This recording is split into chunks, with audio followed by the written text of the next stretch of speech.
Hey, it's Jeff Zito and the Celebrity Jobber Podcast. Check out our YouTube channel, which is youtube.com/the@celebrityjobber. Please subscribe, give a 5-star rating, leave a review. All our past episodes are available on celebrityjobber.com. You know, I'm a big fan of the Shark Tank and real estate mogul Barbara Corcoran from my neck of the woods in New Jersey. Shouldn't have problems pronouncing my last name. It's Zito, Zito. I was asking. I thought it was unusual you chose that name to go by, but it's cool. It's my last name. Ziti. It's Ziti. Z-I-D-Z-I. Ziti. You know, I think a Zito with an O is a singular Ziti, if you want to get down to it. That's what they Is that right? That's what they tell me. You expect me to believe that bullshit? Oh. Yeah. well, Barbara, I'm also from New Jersey, so I pronounce all the Italian cold cuts wrong, like the rest. You know, prosciutto and soupasad. You probably have been around that kind of talk your whole life, right? Yeah, the minute I'm with a family member, I have 9 siblings. We're right back there with all the accents. The best one is my brother John, who always says "Jeet," and that means "Did you eat?"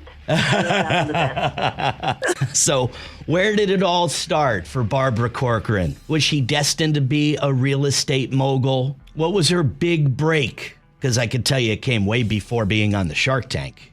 How about her first job? Some of the steps she took along the way. It's all coming up on this episode of Celebrity Jobber. The Celebrity Jobber Podcast with Jeff Zito. If you like what you hear, please subscribe, give a 5-star rating, and leave a review. Check out all our past episodes on Apple Podcasts, Spotify, or wherever you pod. What if these celebrities weren't famous? What would they have become? What was their first job? We're about to find out. So 9 brothers and sisters.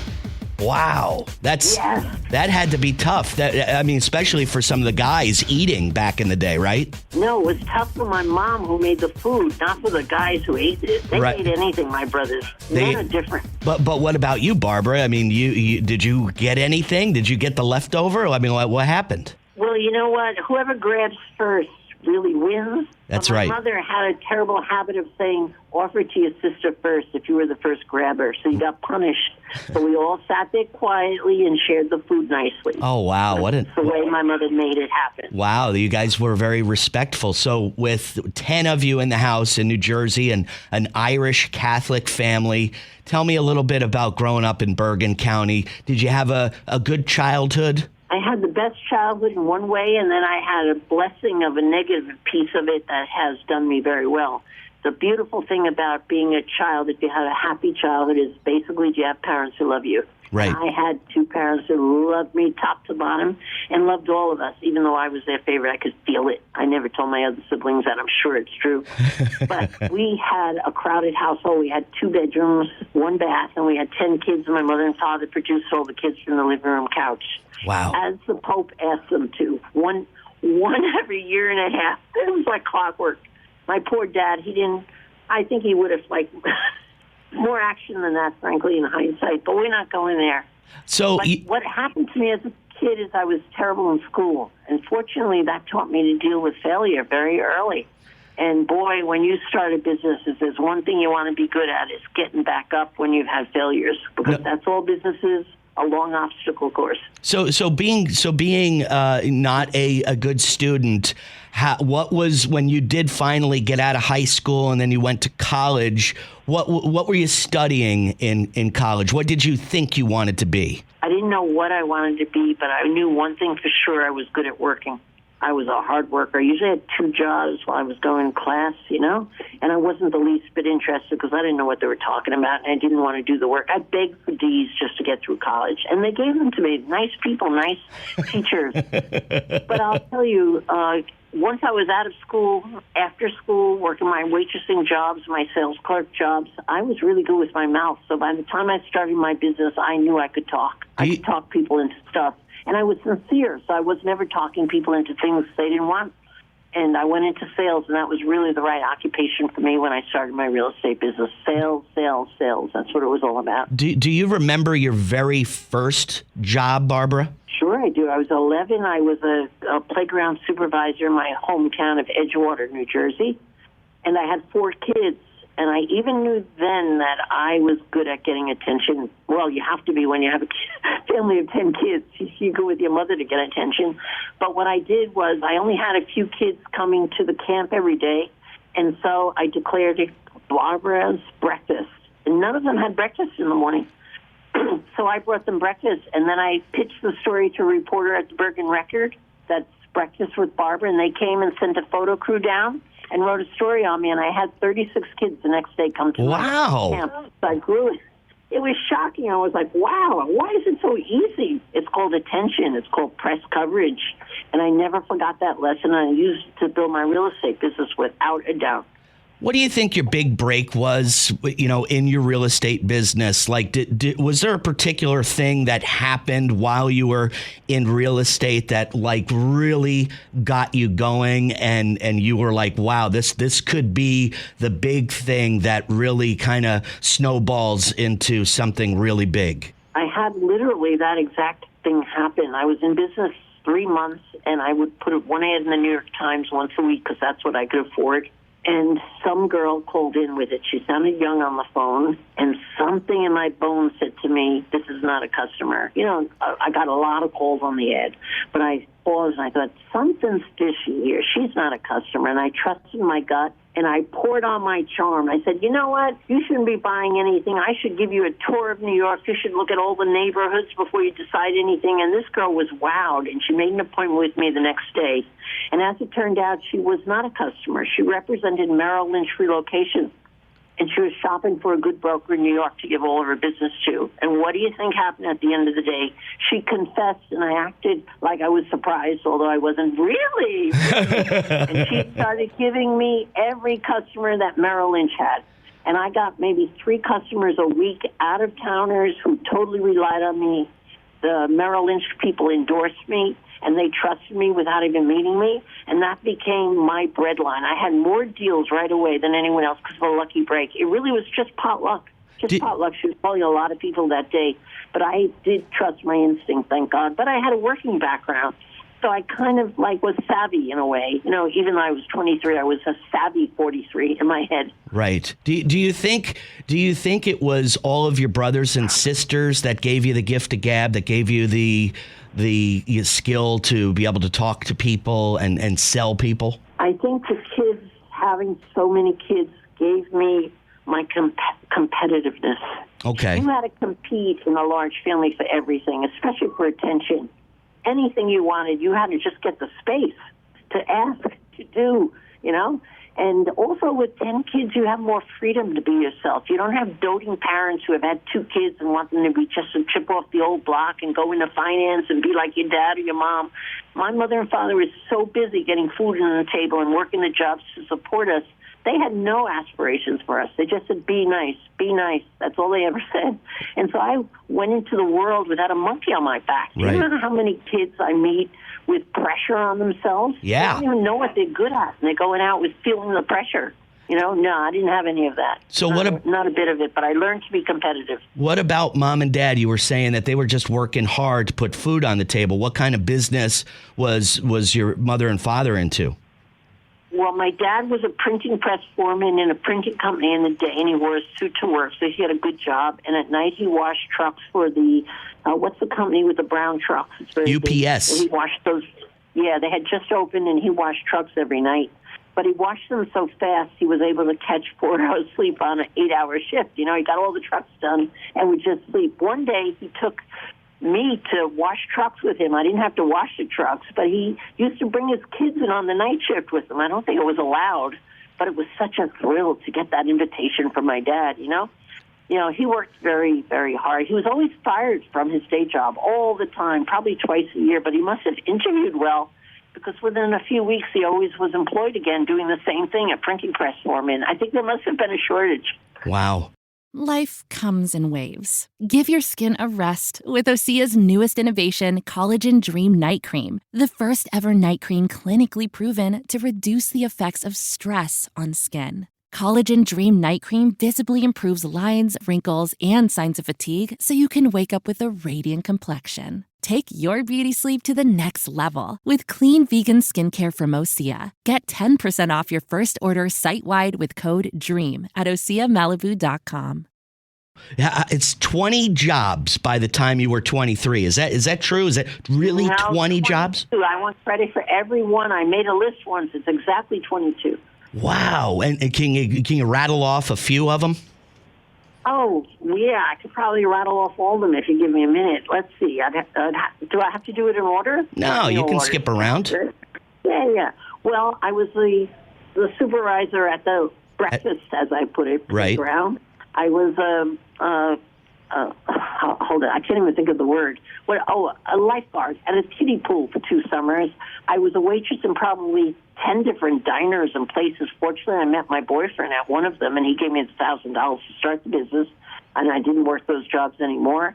I sold tents on the telephone. I was Barbie Buttons, placing secretaries in offices here in New York. You had to use a code name. Why? To this day, I can't imagine, but I was calling as Barbie Buttons.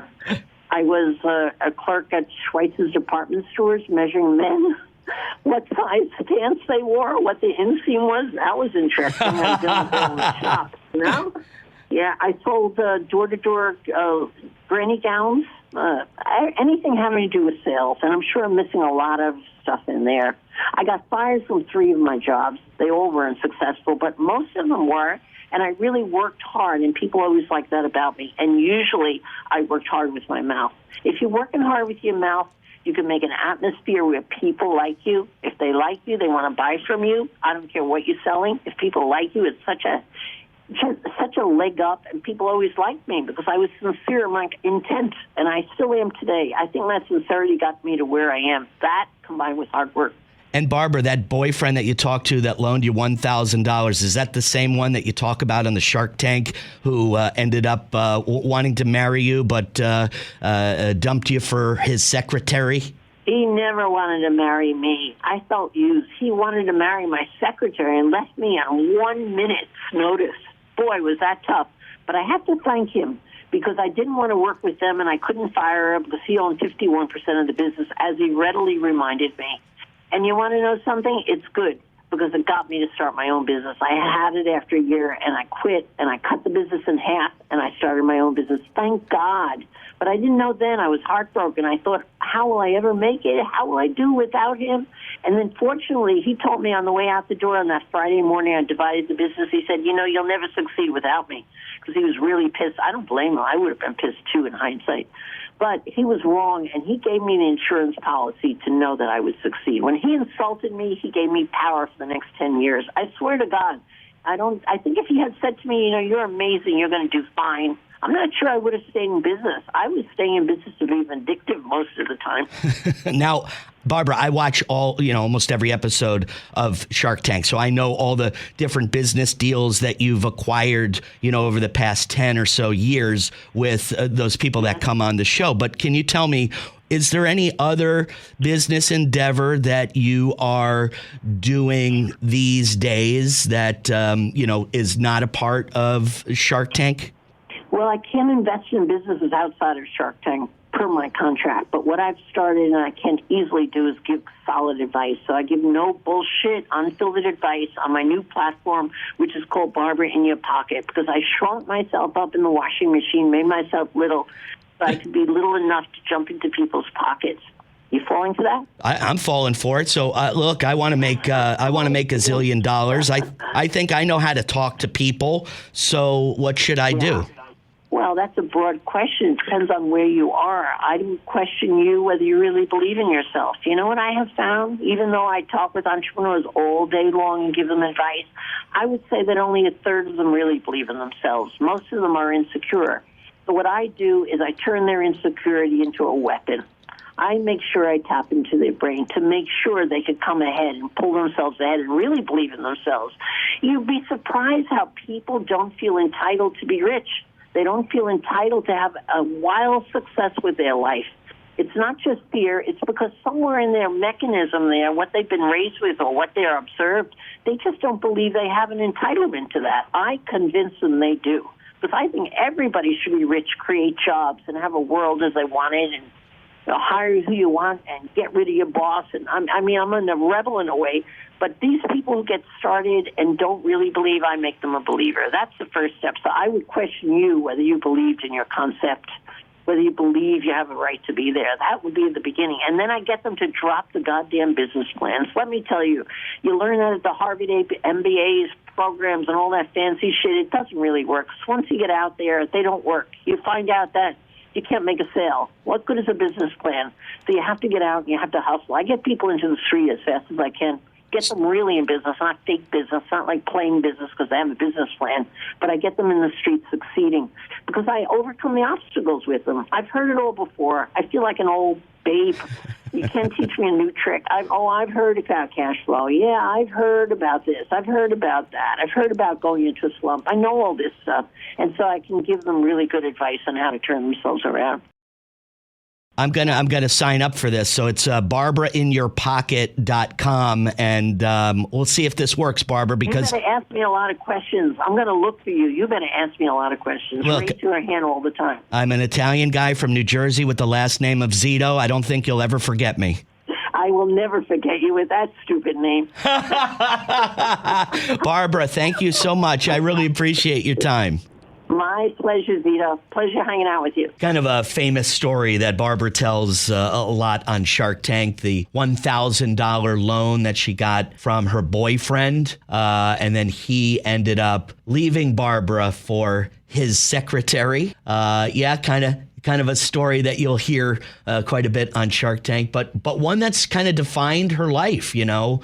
The gift of gab. She's got it. She knows how to talk to people. Who knows? It could have come from her having 9 brothers and sisters. She was very competitive because of those brothers and sisters, always had to compete for attention and food. And she said it was the attention that pretty much got her to be able to talk to people. She liked the attention. 1 of 10. That's a lot of competition. So yeah, definitely Barbara Corcoran, the gift of gab. Successful real estate business. Back in 2001, Barbara sold the business to NRT for $66 million. Her big break was putting that ad out in the newspaper, blindly getting that woman from Merrill Lynch, and she kind of showed her around town, didn't know that this woman was going to bring all of her clients to Barbara. But she liked her so much, that's what ended up happening, and that was her big break. And her first job, Breakfast with Barbara, 11 years old at a day camp. And then she basically rattled off the 22 jobs that she held by the time she was 23 years old, only getting fired from a couple. And now with her new app, wants to help other entrepreneurs make a lot of money. Barbara in Your Pocket. She told me I didn't have a lot of confidence and I didn't believe in myself, so maybe it won't work for me, but possibly could work for you. Great story. I love hearing from all the Sharks, past guests, Kevin O'Leary, Mr. Wonderful, and Kevin Harrington. If you want to check out those episodes, CelebrityJobber.com. Follow me on Instagram, Celebrity Jobber Podcast. Subscribe. Would appreciate a 5-star rating. Leave a review. Apple Podcasts, Spotify, or wherever you get your podcasts. Happy holidays, everyone. Hope you have a great time off with friends and family. And we'll be back again next week with another episode of the Celebrity Jobber Podcast. I'm the guy with the stupid last name, Jeff Zito. Thanks again for listening.